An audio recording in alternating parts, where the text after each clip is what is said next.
Estamos ao vivo, você que me segue no meu canal. Essa é uma live especial, onde vamos estar fazendo também a gravação de uma entrevista muito especial com o meu grande amigo e professor de crítica textual do Novo Testamento, o professor Adolfo Euclair. Boa tarde, Adolfo. Tudo bem contigo, meu irmão? E aí, Vignão, tamo junto aí, cara. Tô beleza, cara. Conversando sempre com um amigo bom igual você, a gente fica feliz, pô. É isso Tamo... aí, né?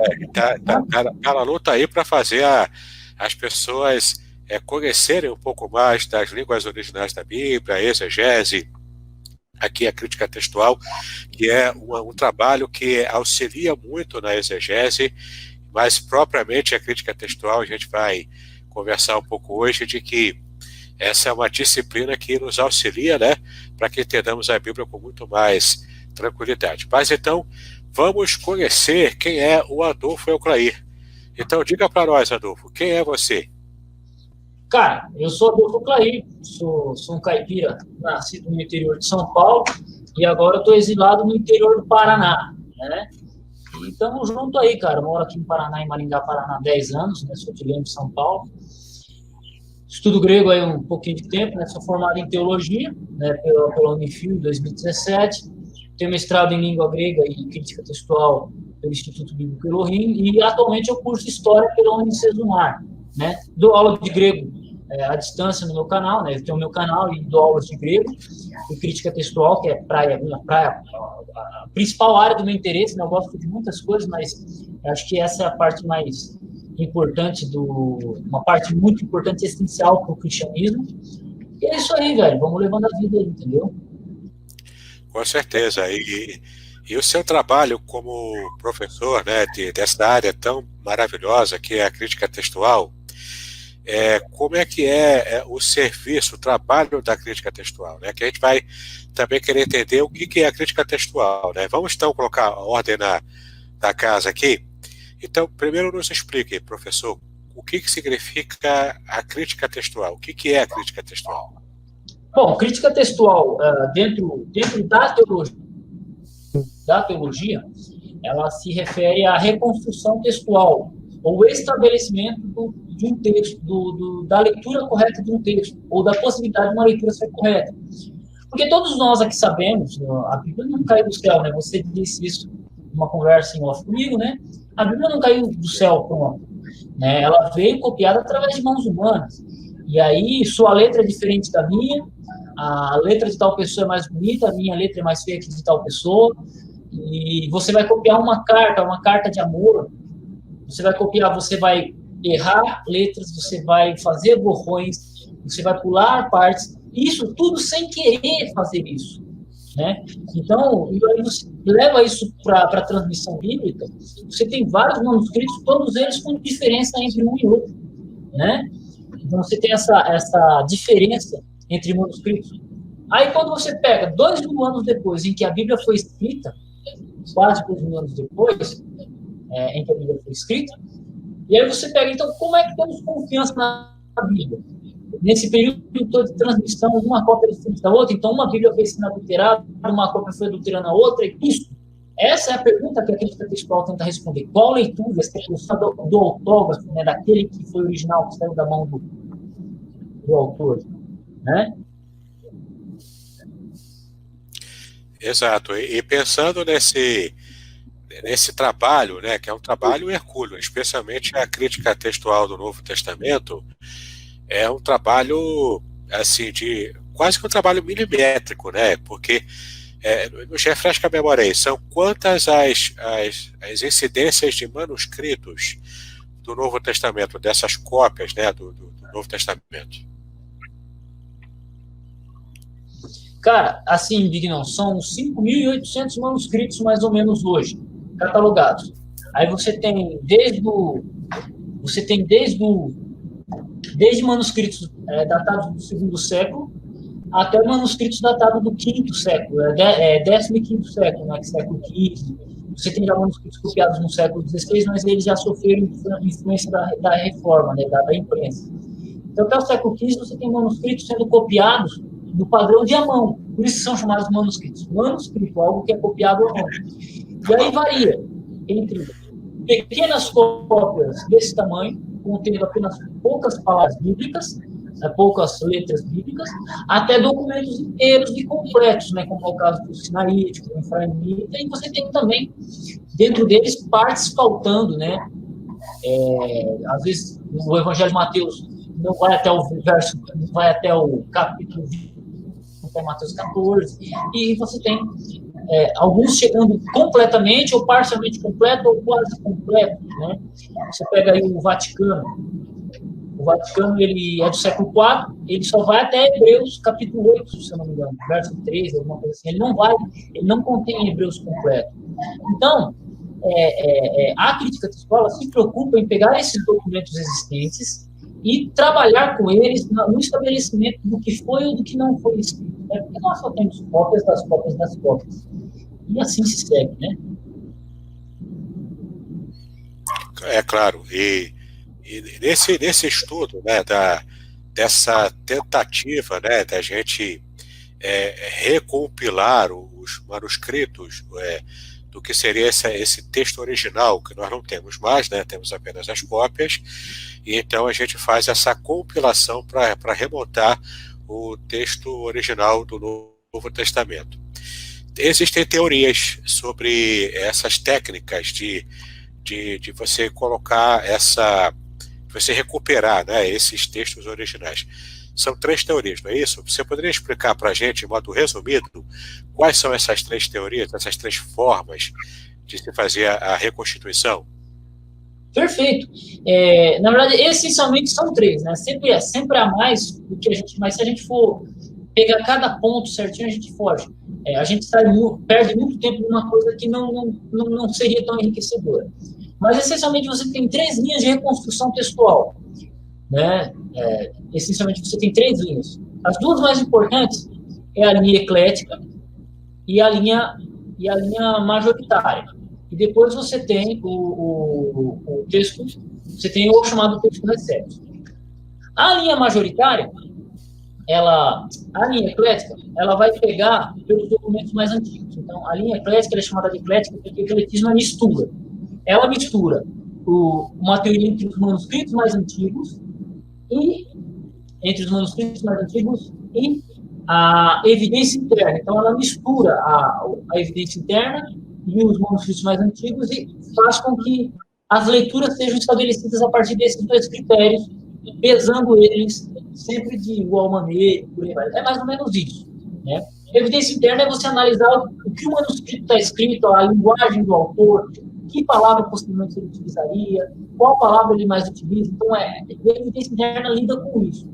A evidência externa, ela lida com o manuscrito, a idade dele, de onde ele veio, que tipo de material foi escrito, que tipo de letra, onde foi encontrado, tudo isso influencia na evidência externa. Tudo isso é evidência externa. E a evidência interna, ela trabalha dentro do manuscrito, aquilo foi escrito ou não.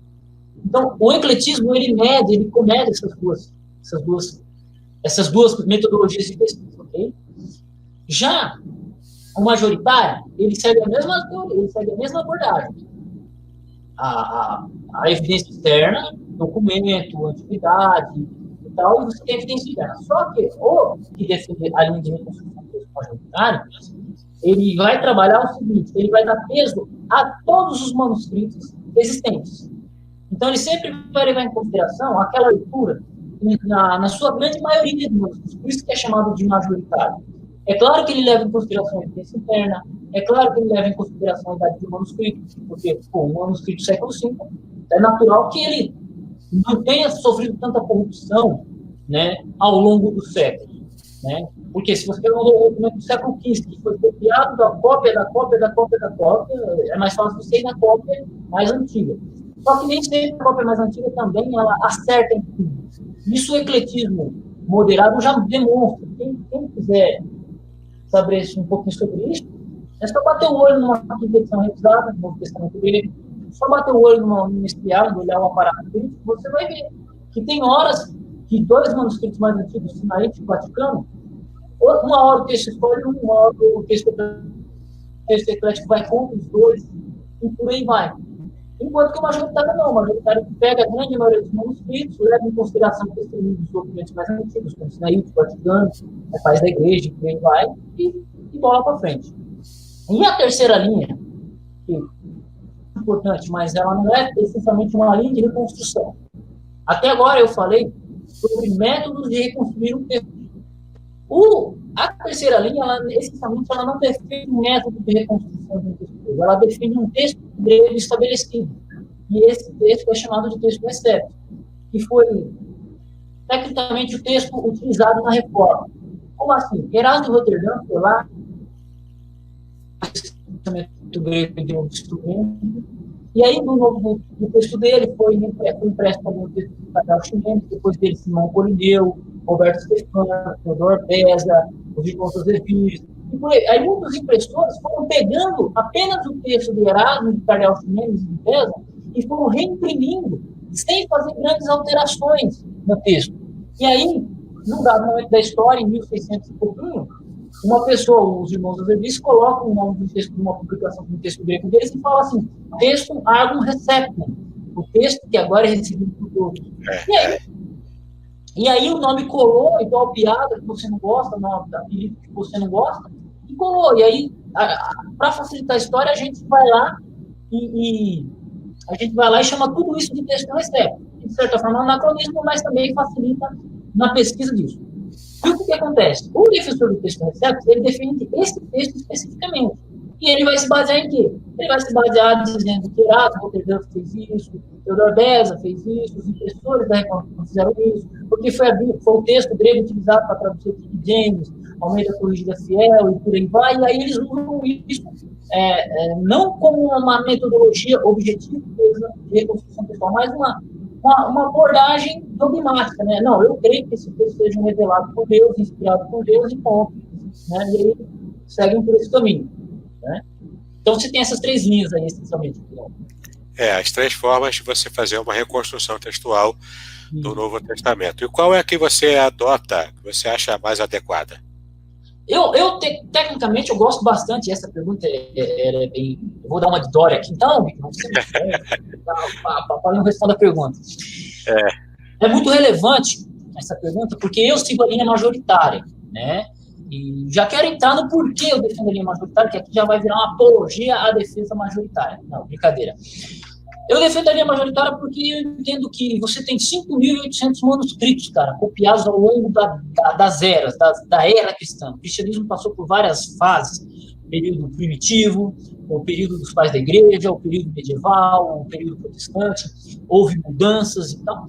E o Novo Testamento, ele foi copiado e recopiado ao longo do tempo, isso, né? Em diversos lugares. Então fica difícil alguém falar assim, eu vou alterar o texto nesse verso aqui, e ele conseguir fazer essa alteração em todos os textos do mundo. Pois é, não dá, é possível isso. Outro ponto, um fator muito interessante é que assim, todo manuscrito tem um erro de cópia. Vamos partir desse princípio. Todo manuscrito tem um erro de cópia. Só que vamos lá, você pega lá, 100 manuscritos. Não, vamos pegar aqui. Você tem um original. Do original, foi feito 3 cópias. Só que um errou Mateus, o outro errou Lucas e o outro errou João. Ok? Dessas 3 cópias foram feitas 100 cópias de cada um. Então você vai ter 100. Então você tem 101 cópias que errou em Mateus, 101 cópias que errou em Lucas e 101 cópias que errou em João. Estou aqui fazendo uma numerologia mais ou menos só para entender. O que acontece? Se eu pegar e selecionar apenas uma dessas 3 famílias, ela não vai condizer com a grande maioria. Se eu pegar, por exemplo, sem saber, misturar tudo, sem saber qual que é o autógrafo, sem saber qual que é a família, porque é isso que aconteceu. Sem eu saber quem errou em Lucas, quem errou em Mateus, fica difícil. Agora, quando você pega toda a leitura, todos os manuscritos, joga todos eles, e você compara um com o outro, você vai falar, peraí, esse grupo de manuscritos errou aqui. Esse grupo de manuscritos errou ali, esse grupo de manuscritos errou ali. Só que esses 2 aqui concordam e esse aqui erra. Então, como esse aqui errou? Então, aí você tem a maioria pesando a leitura verdadeira. Né? Agora, quando você pega apenas um manuscrito, eu vou pegar 3 manuscritos desses aqui, porque esses aqui são os mais antigos, só que eles também já contêm erros. Né? E por aí vai. Então, estou colocando aqui uma maneira simplória, para reconstrução textual majoritária, mas que, de fato, você pode levar a cabo que você vai perceber que 90%, assim, em todas as leituras, em cada verso do Novo Testamento, você vai ter uma atestação de 99%. Onde que você tem grande problema textual é 80%, né, de discordância.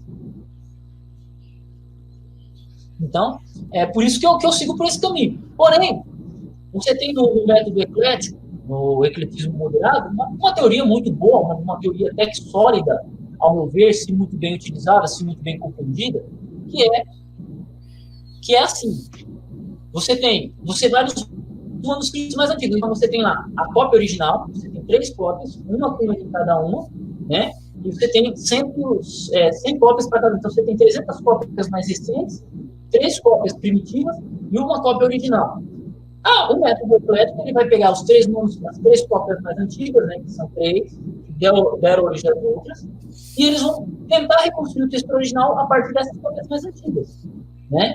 E com isso, eles vão pesar, vão observar, olhando essa questão externa, né, por eles serem cópias mais antigas, a idade, a antiguidade, e vão pesar com a evidência interna. Mas peraí, aquele manuscrito ele errou aqui, mas peraí, os outros 2 acertaram aqui, e tal, em dado momento vão discordar, e por aí vai, e segue, entendeu? Então, é uma metodologia, acho que válida e justa, não é à toa que a grande parte dos grandes críticos textuais no mundo seguem, toda a academia, essencialmente. A maior parte das traduções em língua portuguesa seguem essa visão do texto eclético moderado, né? Isso, exatamente. E não só eles, a grande parte da academia. Você pega os grandes teólogos, todos eles são ecléticos, basicamente. São poucos majoritários, né? Hoje você tem, o único vivo que eu sei é o Gurpiquereg, né? O Paulo Anglada já morreu, Zan Serrotes já morreram, Robson e Pierpoint já morreram, e por aí vai. Então os caras já foram bater um papo com Deus já. Lá estão perguntando, e aí, me mostra aí o texto do Novo Testamento. Já vai que Deus guardou lá no céu, né? Mas então, como é que o exegeta, como é que ele pode buscar essas informações para fazer uma boa crítica textual, né? Porque eu sei que tem um aparato crítico do Novo Testamento. Mas, além disso, tem outras obras que ele pode pegar e pesquisar? Boa pergunta, Bignon. Primeiro, manda esse povo compartilhar a nossa live aí, pô. A vocês aí que estão chegando aí na live, compartilhem ela. Quem puder, faz pergunta também e o Adolfo responde. Bora perguntar. A gente pode trabalhar até questão de tradução depois também, mas já cheguem compartilhando. Bom, essencialmente, no Brasil, vamos facilitar aqui. O que você encontra fácil no Brasil? Você digitou no Google e você acha para vender. Isso aqui, ó. Novo Testamento Grego, quinta edição revisada, da Sociedade Bíblica do Brasil. Sim. Nestlé Alan, de edição 28, Nestlé 28, vendido pela Sociedade Bíblica do Brasil. Isso aqui você encontra fácil. Mercado Livre, estante virtual, site da Sociedade Bíblica Trinitariana, a lojinha que vende livro teológico da sua cidade. Um outro também que é muito conhecido, essa aqui é a primeira edição. Ele tem uma outra capa que é a segunda edição, que é esse aqui, Novo Testamento Grego Interlinear Analítico.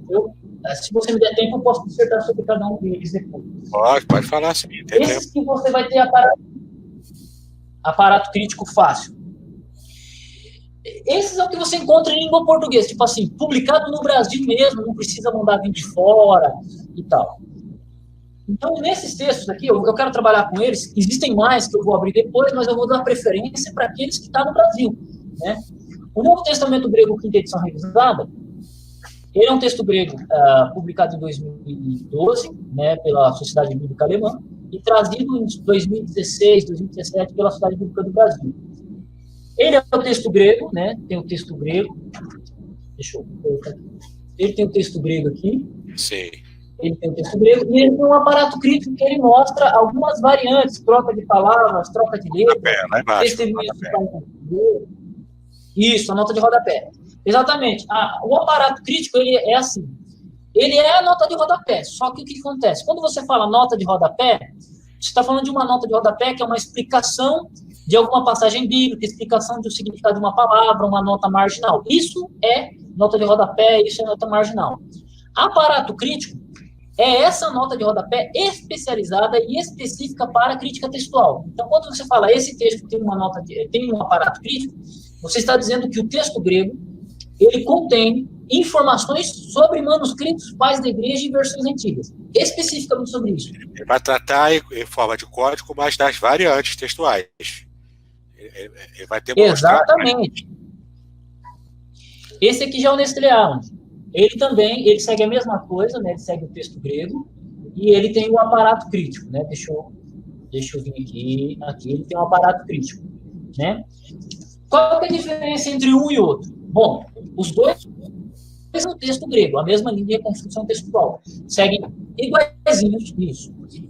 Só que o aparato crítico de um e do outro é um pouquinho diferente. A quinta edição revisada, ela traz 1.400 variantes textuais do Novo Testamento. 1.400. E elas trazem bastante informações de pais da igreja, versões antigas, no aparato crítico. 1.400. Já o Nestlé Aland 28, deixa eu colocar um pouquinho melhor a câmera mais para cá. Já o Nestlé Aland 28, ele traz mais ou menos umas 8 ou 9 mil variantes textuais, só que ele não traz tanta variante textual, tanta informação para cada variante. Então, 1.400 variantes, quase 9 mil. Você tem 7 mil, 8 mil variantes textuais de diferença, mostradas no texto. Muita coisa, hein? Então, e aí no aparato crítico, a que tem menos variante textual, ela traz mais informação sobre cada variante, enquanto que o que traz mais variante menos informação sobre cada escrito apoia ele, qual leitura apoia ele, por aí vai. Ok? O interlinear majoritário, que ele tem um aparato crítico também, ele tem 2 aparatos críticos, só que o aparato crítico dele não é tão completo, é um aparato crítico mais simplificado, mas ainda assim é um aparato crítico, né? E ele segue 2 modelos. Ele segue um modelo de numeração, você lê o texto, você vai ver um número sobrescrito, ele te joga para a palavra seguinte. E ele vai seguir uma linguagem, a linguagem Nestlé Aland. Ele segue a linguagem do Aland, que são símbolos que mostram assim, uma bolinha é uma adição, um quadrado é uma omissão, o sinal, o verso entre esses colchetes, a palavra entre esses sinais está omitida em parte da tradução, em parte da tradução. Então, ele já tem uma linguagem um pouco mais complexa. Só que quando você entende ela, quando você entende essa linguagem, fica fácil. Você olha para o texto e já sabe que se trata de uma omissão, de uma adição e por aí vai. Então, esses são os 3 textos gregos disponíveis na venda no Brasil, com um aparato crítico. O texto grego você já vai ter um monte, mas esses 3 têm aparato crítico e servem de base, servem de material para a crítica textual. Porque graças a Deus no Brasil já está, né, aos pouquinhos sendo cada vez mais produzido material também envolvendo crítica textual, né? Tem também um livro da Sociedade Bíblica do Brasil que ele faz uma catalogação de todas as variantes textuais do Novo Testamento, é um de capa vermelha. Isso. O Variantes Textuais da Sociedade Bíblica do Brasil, de Roger Monson, ele acompanha esse aqui. Então, por exemplo, a variante textual trazida na quinta edição revisada, ela é explicada na Variantes Textuais da Sociedade Bíblica do Brasil. As obras se complementam, né? Sim, com certeza. E assim, vamos tentar pegar aqui na prática como é que é uma análise de crítica textual envolvida com variantes. Eu tenho uma passagem aí que você gostaria de citar como exemplo para a gente fazer um exercício aqui de análise de crítica textual? Pô, vamos pegar o comentário aqui do Ezequiel Sena, né? O Ezequiel Sena aí, ó, já põe aí em foco. Ah, sim, agora que eu estou vendo aqui, isso mesmo. Já foca aí aqui, ó. Vamos pegar aqui Marcos. Olha que interessante. Marcos, capítulo 1, versículo 1. Siga aqui o Ezequiel Sena. Se você quiser fazer perguntas, o professor Adolfo está aqui para te ajudar, para responder a sua pergunta sobre uma passagem bíblica que você tenha dúvidas sobre a atestação pela crítica textual. Exatamente. Aí alguém pode pensar assim, ó, o cara aí acabou de dizer que defende o texto majoritário, mas aí ele vai olhar a variante textual na quinta edição revisada. É porque o texto, a quinta edição revisada, ela trabalha de maneira bem simples. A expressão Filho de Deus é bem atestada lá? Bom, o Huiuteyu, ele já está ele está entre colchetes. Quer dizer que, de acordo com esse texto grego, ele tem dúvidas. E aí ele tem o número 1. Número 1, Cristo Huiuteu, né? Cristo, Filho de Deus. Você é corrigido, trazendo, atestando, você tem um Codex Pesa, você tem um Codex L, você tem um Washingtoniano, você tem o minúsculo 2427. Essa leitura que era atestada pelo Vaticano, que é um manuscrito antigo, e o Washingtoniano, que é um manuscrito antigo, ambos do século IV. O sinaítico, ele, aqui nesse aparato crítico, ele já é o sinaítico, é a leitura do sinaítico passado por a correção de um copista. Não é a leitura original do sinaítico, mas sim uma correção feita por um copista. Então, você tem 2 manuscritos antigos que trazem essa leitura do século IV. Ok? Aí você vai ter Cristo Huiuteu, que é a atestação mais completa, né? Cristo, Filho de Deus. Um é Cristo, Filho de Deus, e outra é Cristo, Filho de Deus. As duas leituras, mas as duas leituras são bem parecidas aqui. Peraí, Huiuteu, tá. Um é Huiuteu, que é Filho de Deus, sem o artigo, e a outra que é Huiuteu, que é Filho de Deus com o artigo. Não muda em nada. Que ele é atestada no Alexandrino, do século V, na família F1, na família F13, na grande maioria dos manuscritos bizantinos. Você vai ter também a versão etíope, a versão georgiana.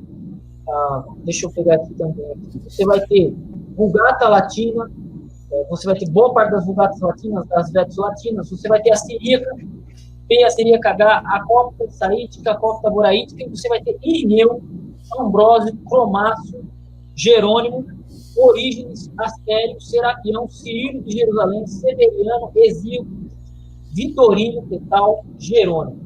Você vai ter toda essa massa de testemunhos a favor da leitura de Cristo. A sua pergunta é, a expressão Filho de Deus, ela é atestada? Bom, temos aí os manuscritos mais antigos e a grande maioria dos manuscritos trazendo Filho de Deus. A única diferença entre elas é a questão do artigo, ok? Temos aqui, também, continuando na leitura aqui, né? Lembrando que Irineu, segundo século, Vulgata, século IV, temos aqui também um outro pai da igreja que é antigo, a versão do quarto, quinto século, a versão siríaca varia entre quarto e quinto século. Temos uma leitura aqui também, ó, Cristo Huiutu Kiriu, Cristo, Filho do Senhor. Né? Apenas um manuscrito chamado 1241 minúsculo traz essa leitura. E temos apenas Cristo, o texto acabando em Arque, Tu, Evangelho, Cristo, Yesu, Cristo. Ela é o sinaítico original, o Codex Siríaca, Cópita, Armênio, Orígenes, Astério, Serapião, Cirilo de Jerusalém, Severiano, Escilco, Vitorino, Petal, Jerônimo. Né? Basicamente, você tem esses pais da igreja que apoiam. Então, você tem uma leitura que omite o Huiuteu. E você tem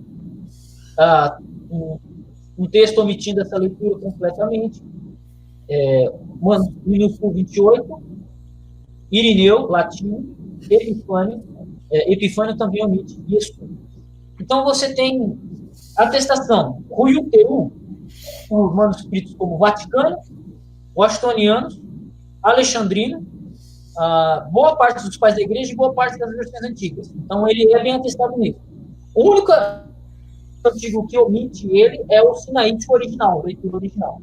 Bom, então, ele é bem atestado, essa leitura. Como a diferença no caso aí, a diferença não faz assim muita... Não causaria muito prejuízo, né? Se fôssemos pensar. Então, Filho de Deus está tranquilo, né? A pergunta aí do Ezequiel Sena já devidamente respondida. Enquanto mais algum internauta faz uma outra pergunta aqui, eu gostaria que o Adolfo pudesse fazer uma análise da Coma Joanina, né, que estávamos conversando em off, se você puder já adiantando a Coma Joanina, eu acho que é um exemplo interessante. Pô, a Coma Joanina ela é uma leitura muito interessante. Abra sua Bíblia aí no meio da Corrigida Fiel, Vignon, por favor. Sim, já estou com ela aqui, ó. Aí. Tá bom aqui. 1 João, capítulo 5, é isso? 1 João 5, 28. Me permita iniciar com a história com a história dessa variante textual aqui. Ela é muito legal, porque se você pegar... Lembra que eu falei do texto recepto, texto majoritário, e o texto recepto, majoritário e eclético? Sim, claro. O interessante é que se você pegar o Erasmo de Roterdã, que foi o primeiro homem que editou o texto grego, e que passaria futuramente a se chamar texto receptus anacronicamente, ele não concordava com a leitura de 1 João 5,7. Aí, olha que louco, cara. Quando ele publicou o texto grego dele, sem essa parte do texto, um outro editor, Cardeal Ximenes e seus amigos, seus ajudadores, questionaram Erasmo de Roterdã, e Erasmo de Roterdã falou assim: se vocês me trouxerem um manuscrito que tem essa leitura, eu coloco na minha próxima edição. Os caras foram lá, levaram um manuscrito, ele olhou e falou: isso aí foi adulterado, pode ter certeza. Aí ele foi lá, colocou na segunda edição do texto grego de Erasmo de Roterdã, colocou na segunda edição dele, e colocou uma nota de rodapé enorme, dizendo que ele discordava dessa leitura. Então, até o pai do texto Receptus, né, contra a Coma Joanina. Então, é interessante. E aí a gente volta lá, vamos para o texto grego da Sociedade Bíblica Trinitariana, que também é vendido. Se você ler a introdução desse texto aqui, ele vai mencionar que o editor desse texto grego aqui se chama F.H. Scrivener.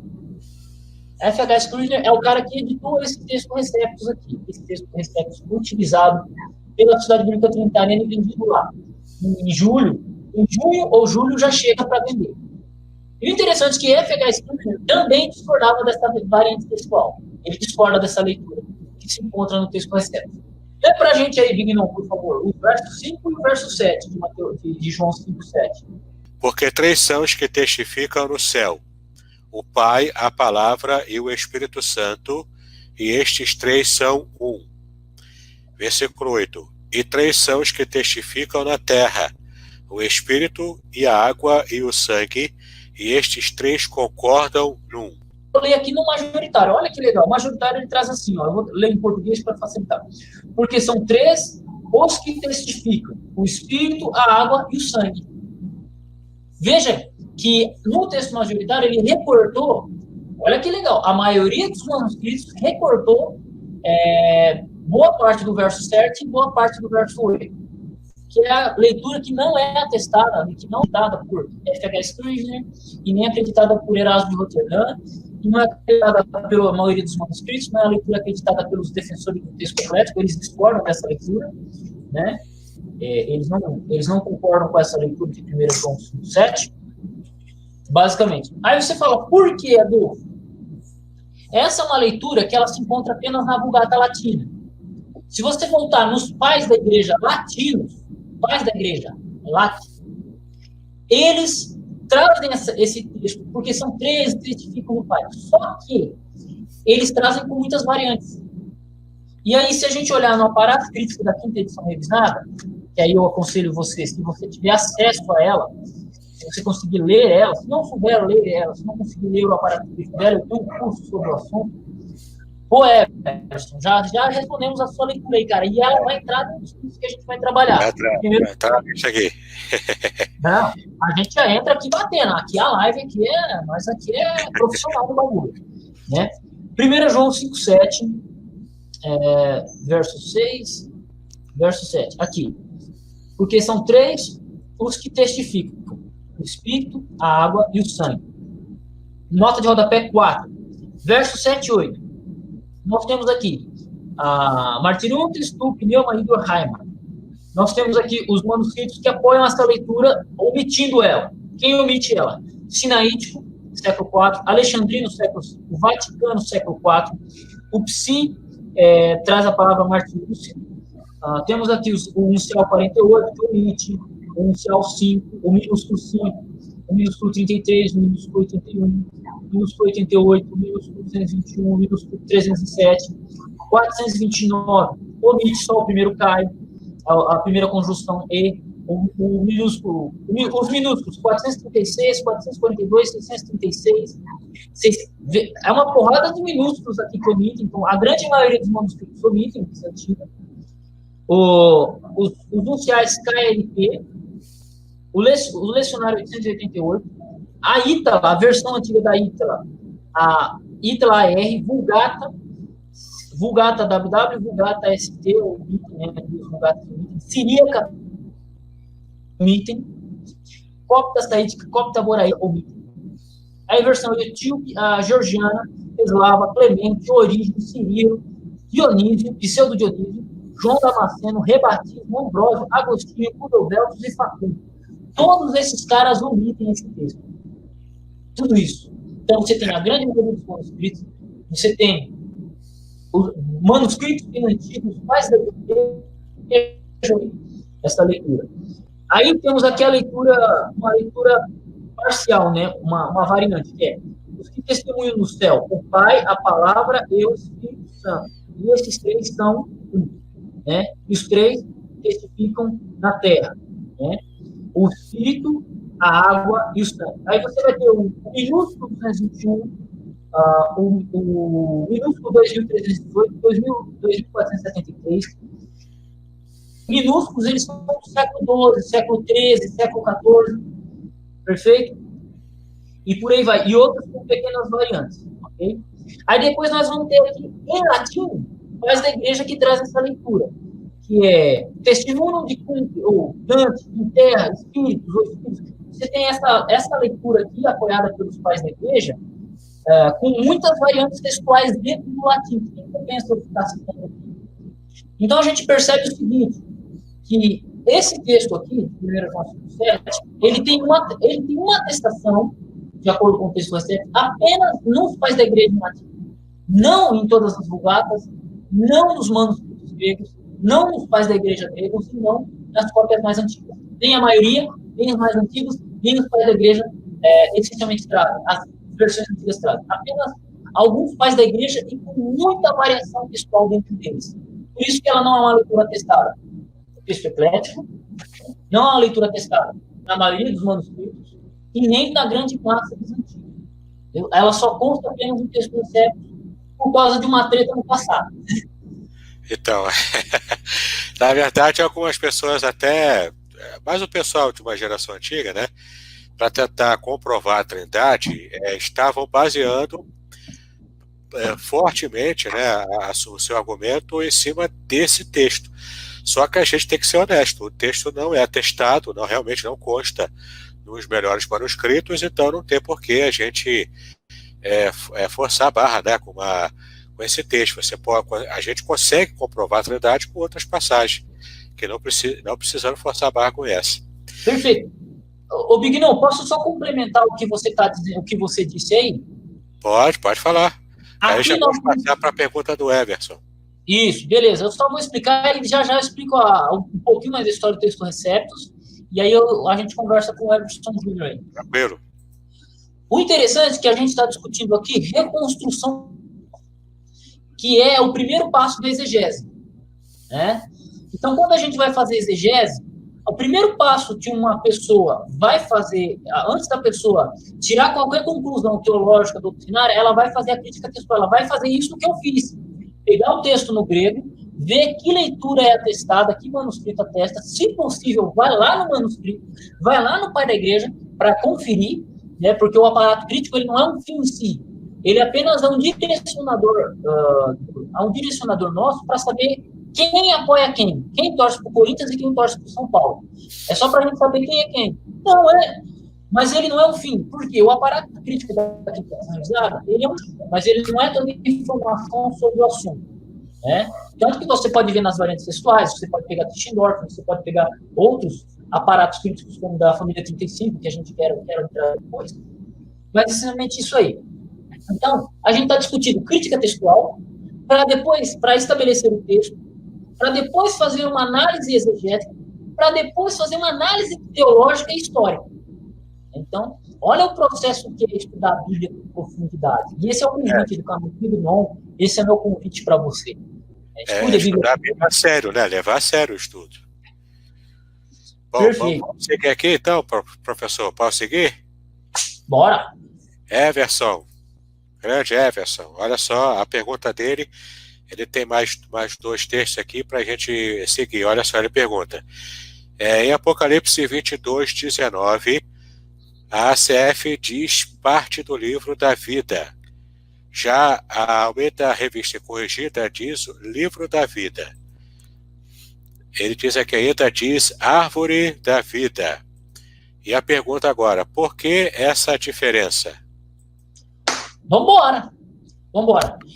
Primeiro, eu tenho que explicar que é o seguinte, a ACF, ela se baseia, tanto a ACF quanto a RC, ela é baseada no texto Receptus também, só que o texto Receptus dela já tem algumas alterações textuais concernentes ao texto eclético, mas 99% da RC, ela é Receptus.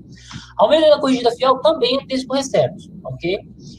Então, o que acontece? A Almeida da Corrigida Fiel é baseada no texto grego chamado Receptus, que é aquele texto que eu falei que foi Erasmo Roterdã que editou inicialmente, ok? E o que acontece? O Erasmo de Roterdã, quando ele vai editar o texto grego dele, ele tem meia dúzia de manuscritos na mão dele. Por quê? A igreja estava saindo do período estava saindo da Idade Média. Estava se iniciando os estudos, estava se começando o iluminismo. E o interessante é que quando ele pega o texto para emitir, o documento que ele pegou, os manuscritos, eles não eram completos. Faltava um capítulo, faltava um livro. Então, por isso que ele pegou 6 manuscritos. Ele teve acesso a apenas 6 manuscritos bizantinos do século XII a XIV. Talvez alguns do século XIII, e por aí vai. E nenhum desses manuscritos bizantinos que ele tinha continha o último capítulo de Apocalipse. Apocalipse 22 não estava completo. Esse texto, ele faz parte do último capítulo de Apocalipse, Apocalipse 22. E o que o Erasmo de Roterdã fez para resolver esse problema?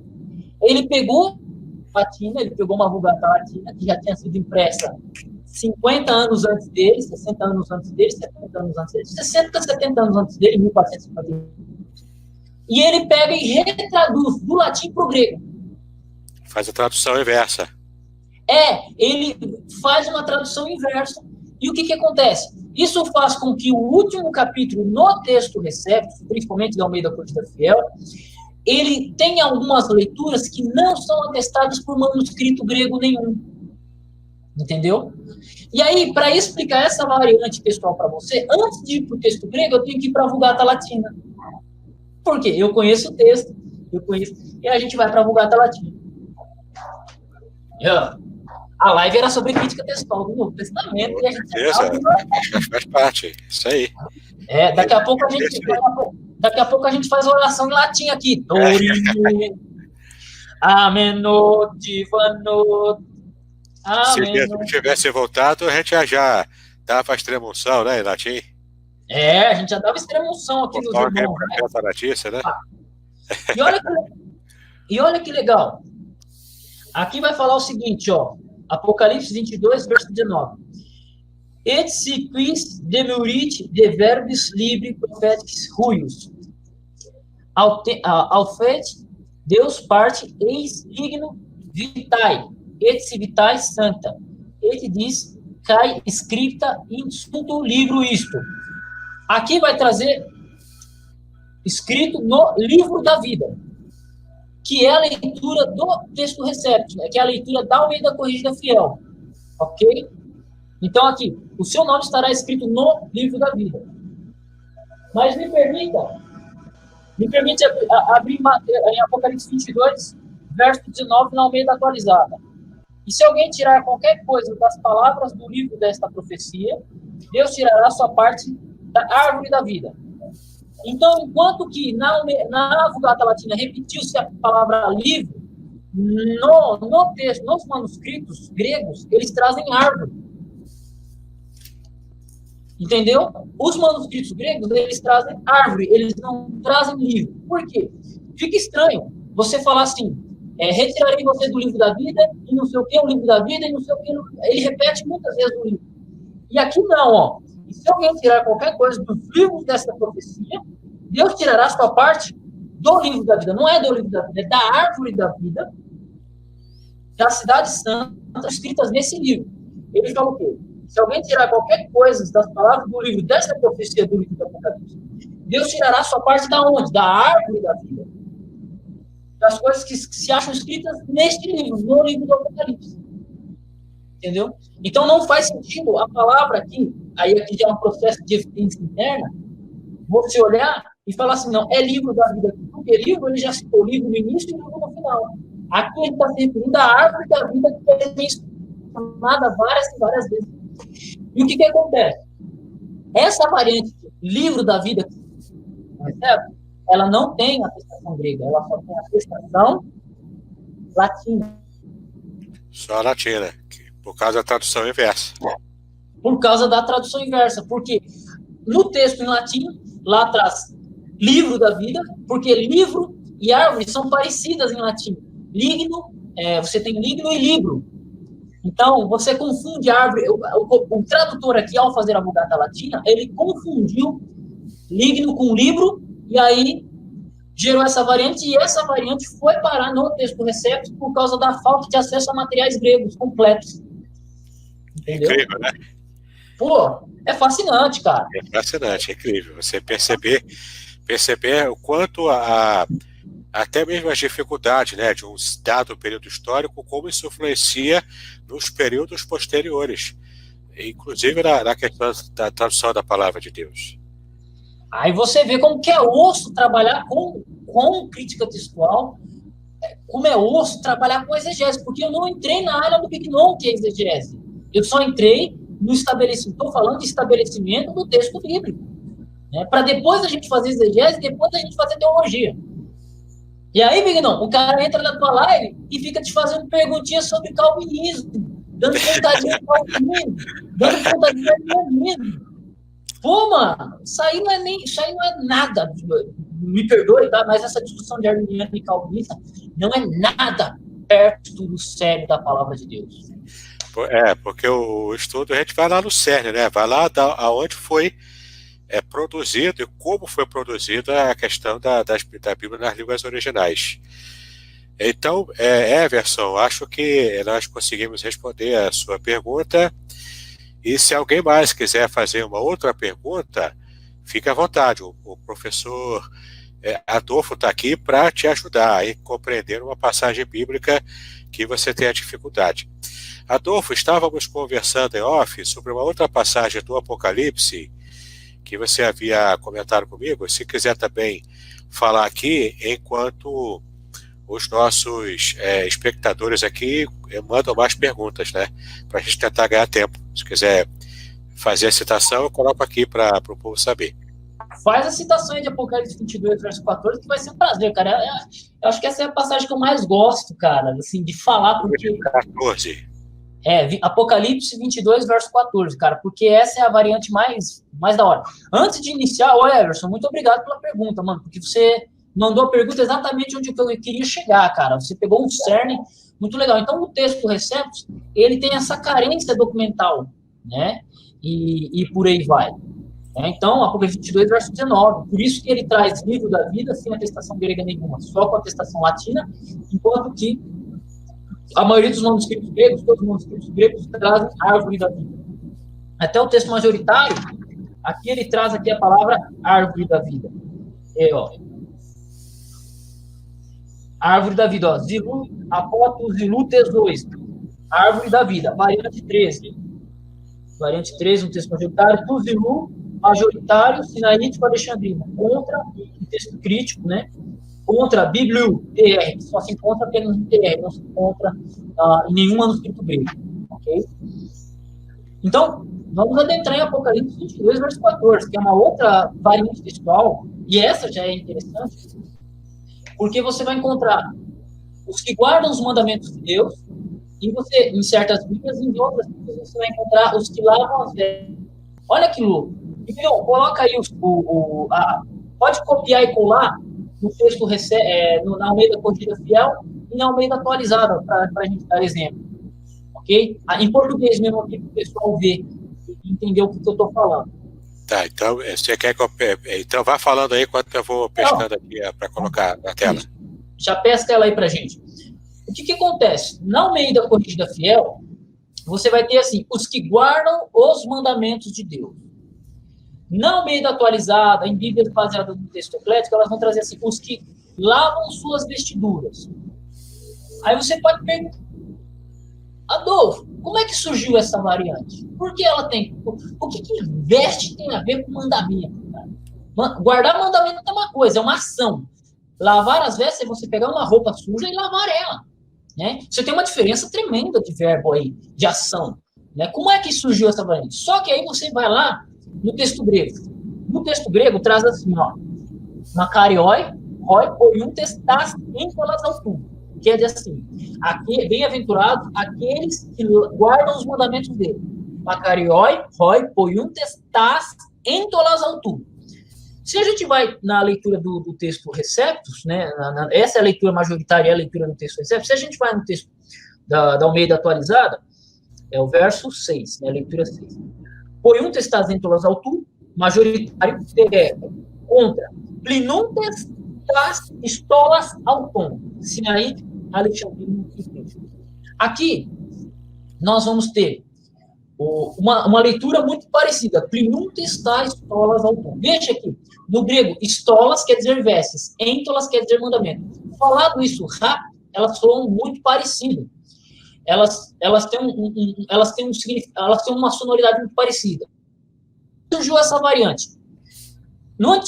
Antigamente, lá no princípio, antes da imprensa, qualquer livro era copiado à mão.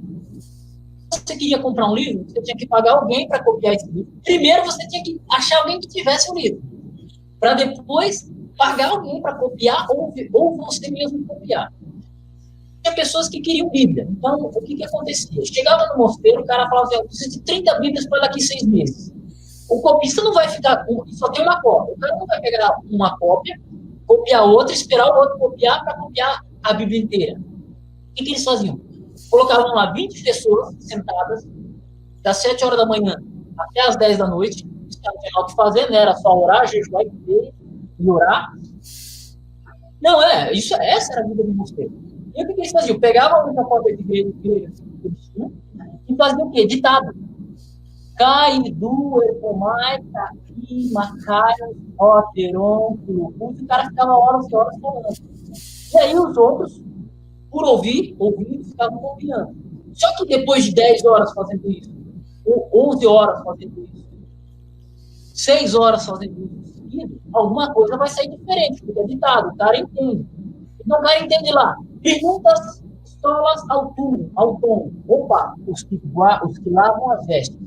Ou o cara leu lá, perguntas estolas ao tom, né? E o cara entendeu, perguntas íntolas ao tom. É muito parecido. Então, aí essa variante textual surge. Entendeu? Ela surge. Eu consegui aqui a ACF, vou colocar aqui na tela a ACF primeiro. Perfeito. E também consegui a ARA que você pediu. Também já coloquei aqui Perfeito. na tela agora. Porque elas geram esse contraponto. Aí, olha que legal. Dentro do grego, é natural e é perceptível essa variante textual. Muito parecidas. Só que aí você traduz para o português, traduz para o inglês, traduz para o espanhol, mandamento não tem nada a ver com veste. Mas no grego, plinuntas tas estola e poiuntes ta entolas é muito parecido. Falado rápido é muito parecido. Falado com uma voz cansada, fica parecido. Você cansado de copiar, fica parecido. Né? E basicamente é essa história de como surgiu essa variante textual. E ela já tem bem desde o início mesmo, né? Porque aqui, como você pode ver, né, da ARA, aqueles que lavam as suas vestiduras, mas tem um colchete aí, ó. Esse sangue do cordeiro, ele também não consta nos manuscritos, não é isso? Aí de acordo com a ARA, né, ela segue o texto alexandrino, né, no caso do Sinaí e o alexandrino. O texto crítico.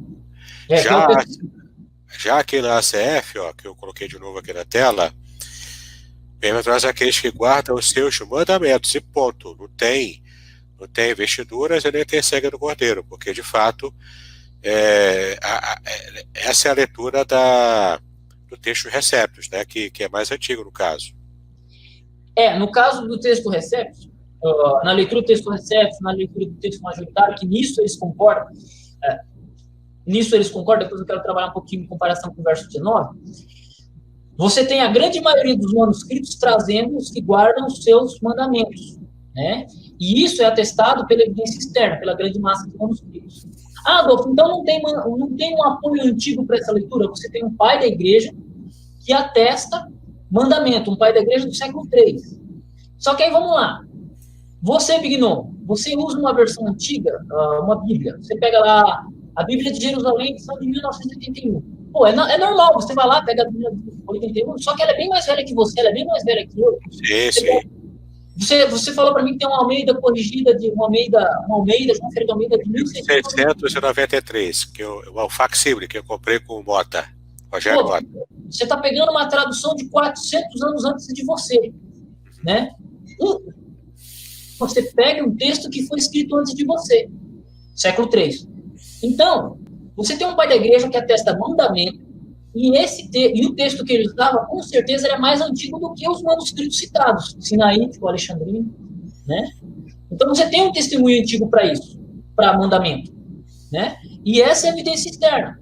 Só que tem um outro fator muito interessante na reconstrução textual, que é a evidência interna, cara. O que é evidência interna? Isso eu já expliquei no início da live, eu lembro de ter explicado isso no início da live, né? A evidência interna, você olha o documento internamente, o que está escrito, como é que eu autor. Então, por exemplo, o evangelista João, ele costumava falar lavar vestes ou guardar mandamentos. Aí você vai no Evangelho de João, você vai nas Epístolas de João, você vai no Apocalipse de João, e várias vezes você vai ver ele falando o quê? Guardar os mandamentos de Deus.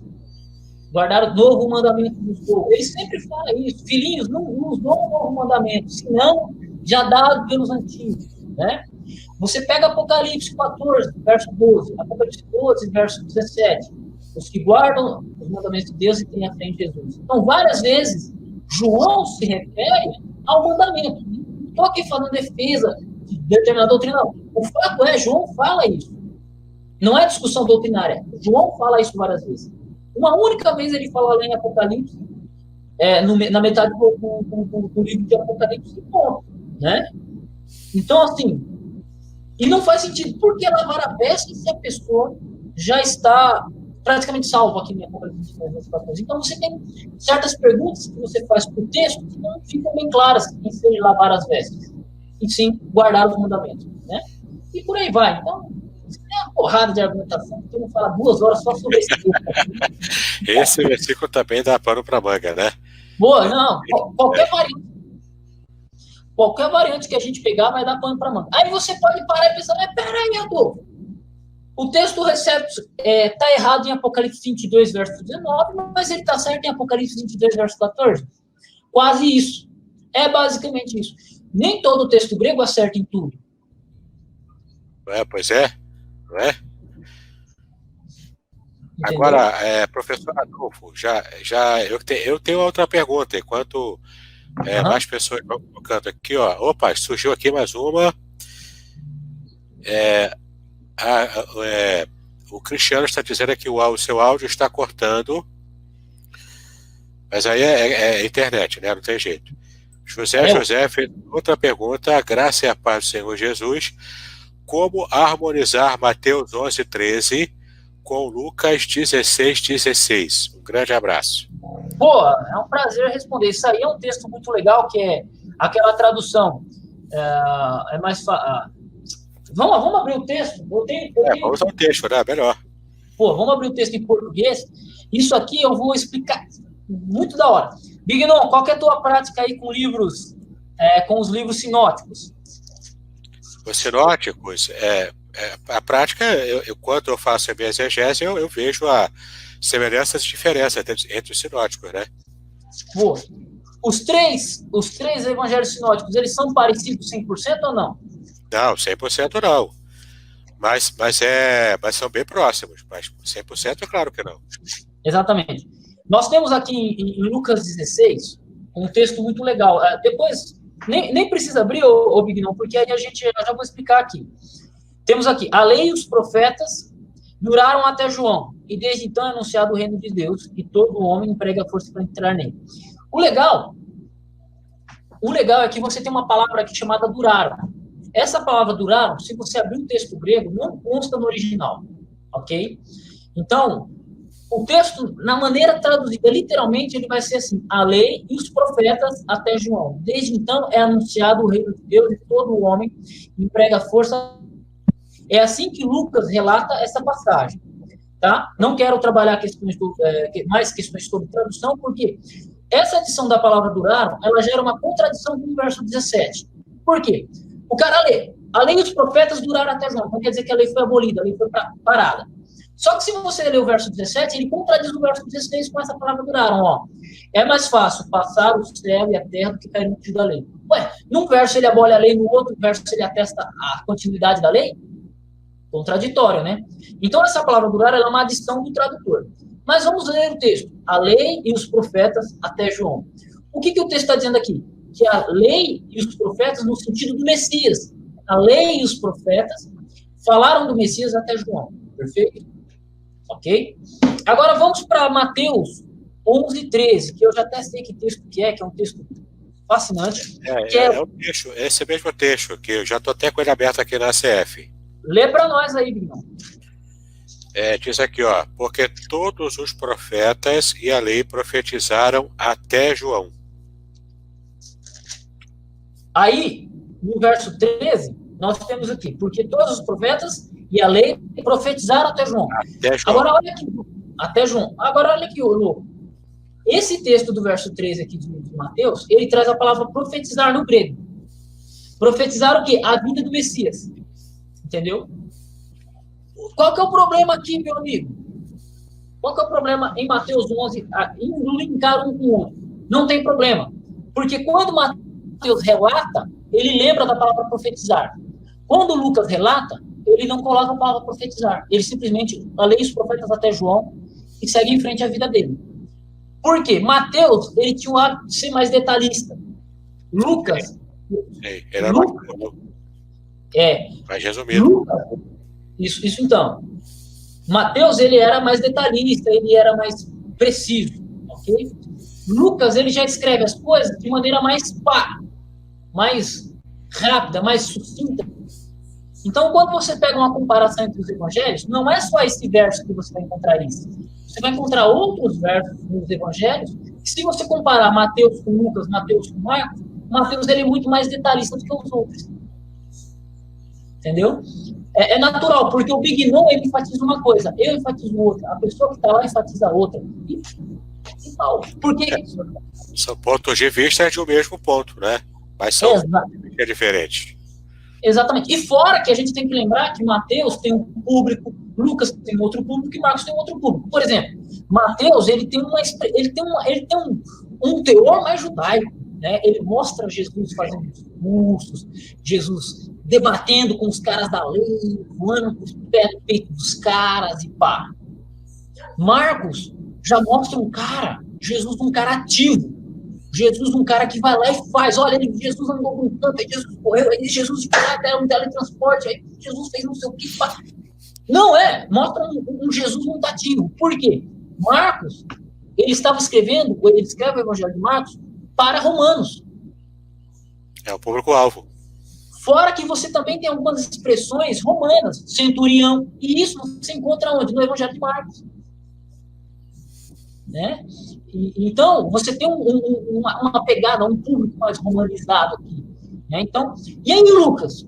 Lucas era um cara que tinha uma cultura grega, Lucas era um cara que parece que ele era médico, né? Parece que ele era médico. Aí você pega Lucas, como é que ele retrata Jesus? Jesus curando um monte de nego, doente. Né? Então você tem ênfases diferentes. E na hora de escrever certos detalhes, essas ênfases fazem toda a diferença. O Maurílio está fazendo uma pergunta pessoal para você, se a sua internet está boa hoje. Eu acho que tá. Eu acho que tá cortando um pouquinho, mas tá, né? Tá cortando um cadinho, né? Agora aqui, ó, a pergunta minha para você.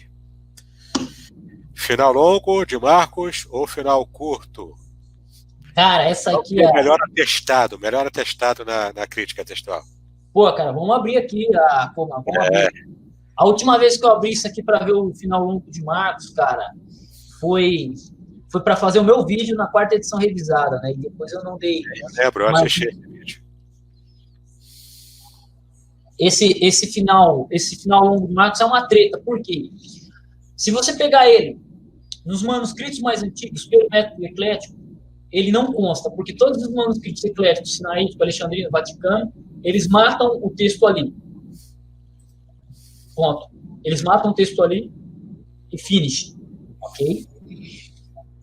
Já você pega a grande maioria dos manuscritos, eles trazem o final longo de Marcos, né? Você pega pela grande maioria dos manuscritos. Deixa eu só pegar aqui, Claro. verso 8, deixa eu só achar aqui. Verso 8, aqui. A leitura é: omitem os versos 9 a 20, Sinaítico, Vaticano, 304, Siríaca, Copta, Armênia, Georgiana, Eusébio, Cesareia, Epifânio, Exílco, Jerônimo e por aí vai. Então você tem os manuscritos, 2 manuscritos antigos e alguns pais da igreja omitidos, fora uma versão antiga que é Copta.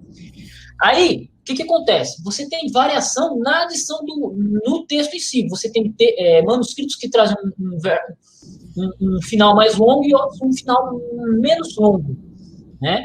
Por exemplo, acrescenta-se o final breve, que é um final breve que vai do verso 9 ao verso... O verso 9 vai ao verso 11, alguma coisa assim, deixa eu ver aqui. O final breve ele vai, é um verso 9 e verso 10 só. Isso. Acrescenta-se apenas o final breve, a ítala, uma versão antiga, uma vertus latina. Acrescenta-se o final breve e os versos longos, e o verso longo, o Codex L, o Codex Psi, o Uncial 083, 099, minúsculo 274, 579, lecionário 1602. Você tem a versão siríaca, você tem a versão copta, você tem várias versões etíopes. Você tem manuscritos que trazem o verso com nota crítica, família F1, 205, outros manuscritos que trazem o verso 9 a 20, alexandrino, efraimita, você tem o Beza. O Astonianos, ele é do século IV, tá? Ele tem a mesma idade que o Codex Sinaítico e o Codex Vaticano. Então, o Astoniano do século IV traz o final longo, o Codex Delta, o Eta, F13, a maioria dos manuscritos, a maior parte das versões antigas, Vulgata, versão siríaca, boa parte das versões cópicas, Armênia, Etíope, Eslava, Irineu, do segundo século, Astério, uma porrada de pai da igreja traz esse manuscrito antigo, esse final longo. Então, o que acontece? Você tem alguns manuscritos que falam, esse verso, Marcos acaba aqui. E você tem uma porrada de pais antigos, como o Códex, o Astoniano do século IV, que é tão antigo quanto o Sinaítico Vaticano, que traz. Você tem Irineu do segundo século. E aí você tem uma porrada de gente tão antiga quanto esses manuscritos que trazem. Pergunta, e foi a sua pergunta, qual é mais atestado manuscritologicamente? O final longo. Na antiguidade, fica de pau a pau, porque você tem Irineu apoiando, você tem o Astonianos apoiando, você tem o Alexandrino apoiando, e você tem o Efraimita apoiando. São manuscritos dentro da linha eclética que são muito utilizados na reconstrução textual. E contra eles, você tem quem? Sinaítico e Alexandrino, que são do século IV, perfeito, sem problema. Sinaítico e Vaticano. Você tem o Sinaítico e o Vaticano, que não trazem, mas pau a pau com eles, o Astonianos, Irineu e uma porrada. Então, é por isso que é complexo, né? É complicado. Aqui, ó, Adolfo, temos aqui, ó, uma oportunidade para você vender o seu peixe, o seu jabá. Boa! Quer fazer crítica pessoal, mano? Entra em contato comigo no meu blog. Adolfo Clair Blogspot, lá meu telefone fica na descrição, tá? Eu vou deixar o meu telefone aqui. Pode colocar aqui, eu vou deixar aqui, peraí, 44. Digitado aqui só no privado, aí eu pego aqui. 88. Não, eu tô mandando aqui direto pra live. Ué, consegue? Porque geralmente quem participa não consegue, mas manda bala aí.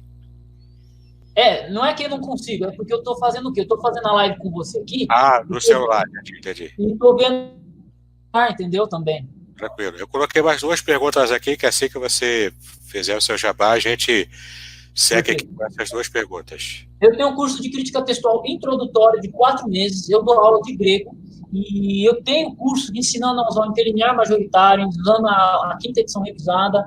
Se você tiver problema de utilizar alguma ferramenta, algum material, algum interlinear, qualquer coisa que você tiver dificuldade de utilizar, eu posso te ajudar. Tamo junto aí. Beleza? É o treinamento homem a homem, né? Professor É, aluno, é isso? É individual, né? exatamente. O curso de usar a quinta edição revisada, quinta edição revisada e majoritário, é de boa, porque é um curso rápido, é de 4 horas, pagamento único, parcelinha simples.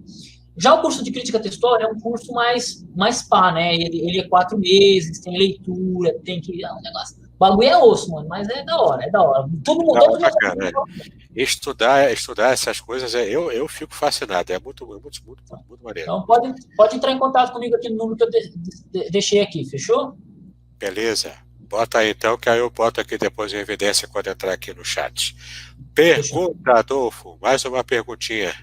Vamos lá. Sobre o texto do tanque de Betesda em João 5. Essa é uma passagem complicadinha. Pô, mano, vamos lá. João 5, vamos para João 5. Vamos abrir João 5 aqui. É João 5, verso. Aí tem que achar aqui, eu vi só o capítulo. É a passagem do tanque de Betesda. Isso, sim, tem um tanque de BTs. É que eu tô com o texto grego aqui e eu não lembro onde que é essa variante textual. Deixa eu pegar aqui na CF, aí eu te dou uma força aí, peraí. Eu acho que é 5 alguma coisa.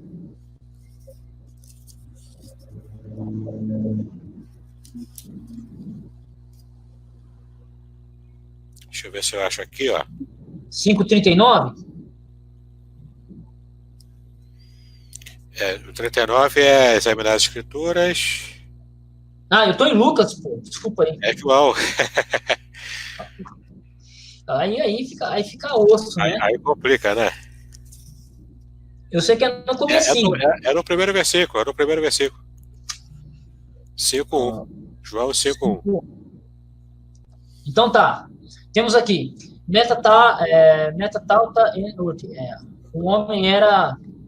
Um judeu era paralítico, né? Aí você tem um tanque de Betesda. O texto em português, deixa eu dar uma olhada nele. Leia aí para mim. Quer que eu leia aqui? Você quer que eu leia... Eu vou ler desde o começo, ó. João capítulo 5, versículo 1.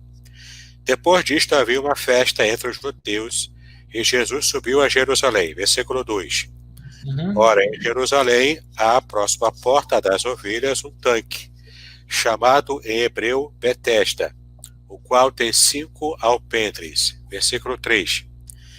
Nestes jazia grande multidão de enfermos, cegos, mancos e ressecados, esperando o movimento da água. Versículo 4. Porquanto um anjo descia em certo tempo ao tanque e agitava a água, e o primeiro que ali descia, depois do movimento da água, sarava de qualquer enfermidade que tivesse. Versículo 5. E estava ali um homem que havia 38 anos, se achava enfermo. Não, o verso omitido é o verso 4, né? Aqui no aparato crítico diz que o verso omitido é o verso 4. Por causa da tradição antiga do anjo remexer lá. Está atestado ou não essa passagem? Vamos lá. Eu estou aqui com a quinta edição revisada aberta, ok? E ela fala o seguinte, que omite o verso 4, esse parte que havia um anjo que descia e mexia a água. O P66, que é um papiro, P66 e 75, que são 2 papiros do século III, omitem. Sinaítico, Vaticano, Efraimita, Beza, o Tal e o Washingtonianos omitem. Então, você tem todos os manuscritos mais antigos omitindo essa passagem. Ok? Aí você tem versões antigas, como a Ítala, a Vetus Latina D, F, L, Q, omitindo. Vulgata, omitindo. Siríaca, omitindo. Copta, todas as versões coptas, omitindo. Armênia e Anfiolóquio, omitindo. Então, você tem um grande peso de omissão dentro dos manuscritos mais antigos, ok? Agora, já complica, né? Já complica para a passagem. Não, a omissão não complica, tá, o Bignão? O que complica é nos que trazem ter muita variação textual. Ah, tá. Por quê? Essa variante textual, quem olhar a quinta edição revisada, vai ver que ela tem 3 ou 4 adições no texto. E aí a pergunta é, qual delas é a verdadeira? Aí você olha para os textos mais antigos, eles estão omitindo uniforme. Para outra massa, para a massa de transmissão que transmitiu o texto, ela traz de um jeito aqui, de um jeito ali, de um jeito lá. E isso, cara, é preocupante, é complicado na reconstrução textual. Então, vamos lá. Inclui o verso 4, segundo o Alexandrino, com muitas variantes e versões posteriores. Ângelos, papapá, aí ele vai trazer aqui, ele vai trazer todo o texto, né? Como foi lido. Alexandrino, infraimita corrigido, L, a maioria dos manuscritos, boa parte das versões latinas, Vulgata Clementina, versão siríaca, versões cóptas, temos aqui Etíope, aí temos alguns pais da igreja. E aí entra uma coisa legal, temos Dídimo, Crisóstomo, Cirilo, Tertuliano, Hilário, Ambrósio. Com asterisco ou belo, né, você tem o Codex Pi, o 047 oficial e a versão siríaca. Aqui temos, atestando essa leitura, a grande maioria dos manuscritos, de maneira mais ou menos uniforme, e nós temos um pai da igreja do final do segundo século, que é Tertuliano. Então, temos uma leitura, por menos um pai da igreja que conhecia esse texto antigamente. E a grande maioria dos manuscritos trazendo. Só que você tem alguns manuscritos bem antigos, tão antigos quanto ele, que é o P65, que é um papiro, não é um pai da igreja, e o P75, são 2 papiros que não são pais da igreja, são documentos gregos mesmo, que não trazem, né? Então, fica aí um negócio meio embalado, entendeu?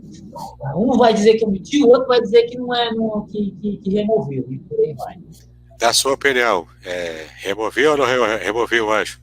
Eu sou a favor que esse texto ele seja autêntico. É porque você tem um pai da igreja do segundo século, final do segundo século, início do terceiro. Isso dá um peso, né? Que de certa forma traz um peso. E de onde que ele tirou isso? De que texto ele tirou isso? Então, é um texto que tem antiguidade, não é um negócio assim, não, só o papiro, ou só isso, ou só aquilo. Não, você tem pelo menos uma atestação antiga para ele, né? Entendi. Entendeu? Então, eu tenho mais uma pergunta, mas eu vou colocar na frente aqui na fila uma pergunta enviada pelo Mano Maicon. Manda aí. Vamos responder essa e mais uma e já era. Pode ser, Big? Vou ler aqui, ó. Pode ser essa e mais a minha e acabou. Mateus 28, 19. Falso ou autêntico? É verdade que as palavras em nome do Pai, do Filho e do Espírito Santo não foram escritas por Mateus, mas foram acrescentadas pela Igreja Católica? Eita, agora começa a treta, hein? Ô, Bignão, vamos voltar naquilo que eu falei. Antes da gente fazer exegese, antes da gente fazer teologia, antes da gente fazer qualquer coisa, a gente faz o quê primeiro? Estabelece o texto. Estabelece o texto. Tá. Eu não vou nem precisar abrir aparato crítico aqui, porque é simples. Quem fala que Mateus 28, 19 foi omitido, ele não está falando com tanta base. Ele não está falando com tanta base manuscritológica, ele está falando com base teológica. Ele não crê na Trindade, então ele remove o verso. Entendi. É perigoso, é perigoso. Então, quando a gente vai falar de textual, a gente não pode falar do ponto de vista teológico. Eu creio na Trindade, eu vou defender o texto. Eu não creio na Trindade, eu vou omitir o texto. Não é assim que funciona. É perigoso isso. 1 João 5,7. Nós somos trinitários, nós poderíamos estar aqui defendendo ele, mas a gente estaria defendendo o indefensável, porque não tem base manuscritológica para defender ele. Não tem. Nesse texto, então de fato, é falso. Perfeito. 1 João 5,7. Agora, Mateus 28, 19... 1 João 5,7, Mas aí, Mateus 28, 19, você olha, em todos os manuscritos que contém Mateus 28, completo, traz o verso. Você olha em todos os pais da igreja que citam Mateus 28, 19, eles trazem completos. Você tem lá Irineu, que não traz, sem problema, mas você tem Tertuliano do segundo século que traz o texto. Aí você pode falar assim, não, Adolfo, mas o pai da igreja não é o suficiente para mim. Os manuscritos gregos são do século IV e não sei o quê. Tá bom.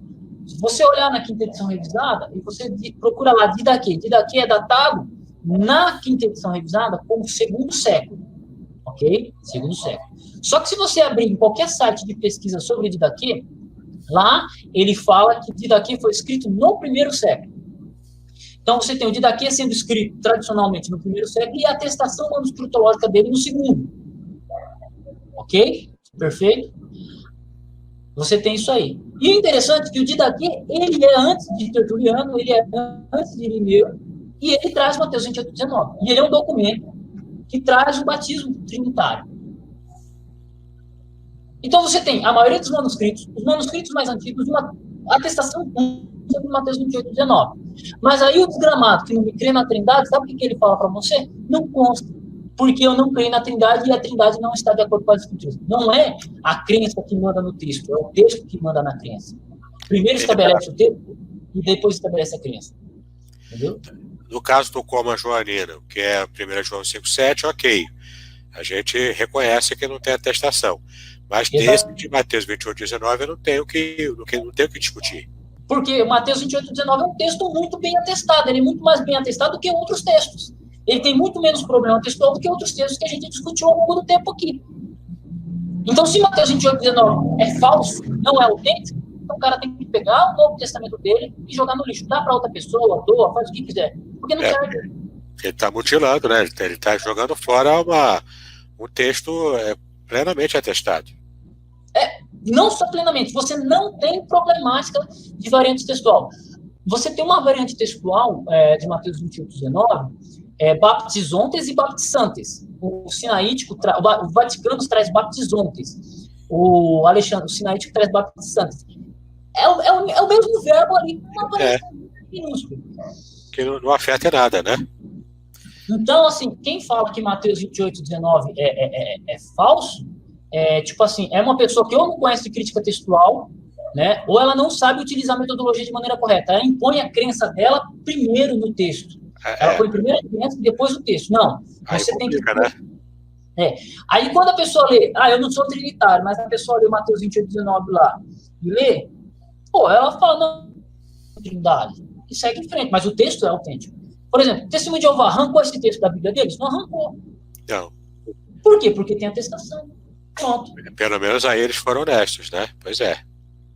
Entendeu? Última pergunta, Adolfo. Acho que está tranquilo, né, o Mano Michael? Acho que a resposta satisfez. E quem quiser saber mais, tem mais vídeos meus, que tem uns 5, 6 vídeos.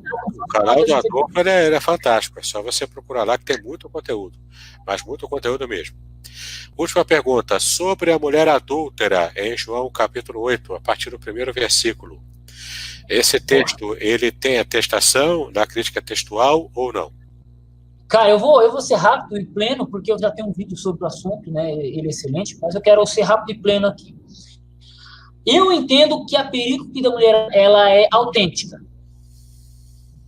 Eu entendo, de acordo com a manuscritologia. Mas eu entendo que ela não é do Evangelho de João. Ah, tá. É de outro evangelho que foi acoplado em João.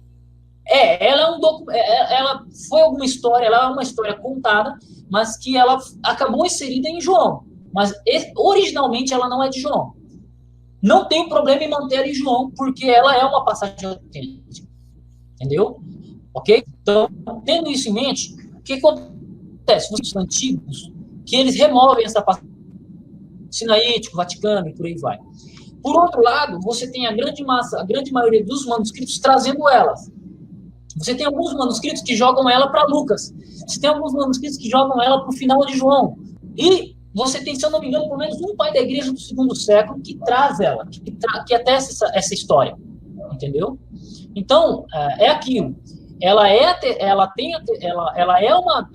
perícope que ela é verdadeira, ela é canônica, mas ela não é original de João. Por quê? O estilo de João é diferente do estilo dela. Entendeu? Aí é uma análise interna, né, da passagem. Isso. Tá certo. Ô, Bigno. Beleza. Fechamos aqui. Fica com Deus, Bigno. Obrigado, Adolfo. Um grande abraço. Um grande abraço, meu amigo. Vai lá pro seu compromisso. Um grande abraço a todos, viu? Obrigado pela sua atenção aí. Finalizando a live.